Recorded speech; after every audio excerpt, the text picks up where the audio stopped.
Heavy traffic, potholes, exhaust fumes, the kinds of hazards that every urban bicyclist faces when they go for a jaunt on their 10-speed. Every bicyclist, that is, except John Troncelletti, who has eliminated these inconveniences by practicing a unique form of the sport.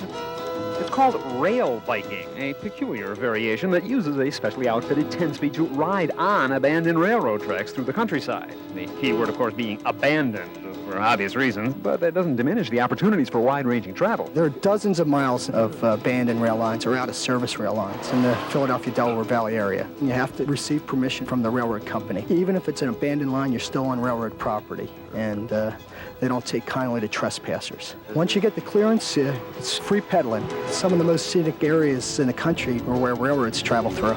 Regular roads, we have a lot of traffic, and you have the steep grades, not to mention people trying to run you off the road. So this way you basically have the road to yourself, or the railroad to yourself. Largely because no company makes rail bikes. The few that exist were each home built by the individual using some mail-order parts and a lot of ingenuity. This is a regular bicycle outfitted with outrigger arms and oversized training wheels. But the concept is anything but new, able to be traced back over 100 years to railroading's very beginnings. Back in the 1800s, when they built the first transcontinental railroad, this rail bike was produced. And in fact, there's a Sears catalog back in the early 1900s that showed parts for a rail bike. The credit for inventing it generally going to a Michigan mechanic named George Sheffield, who was simply looking for a convenient and pleasant way to get from his home to his job 7 miles away, but came up with an invaluable tool for railroad companies. This is something employees use maintaining the rights of way of the railroads. This predated pump hand cars. It was used for making sure there was no split rail, to make sure that the ties were not splintered, as well as providing a pleasant way for a rider to enjoy the sights and sounds of the countryside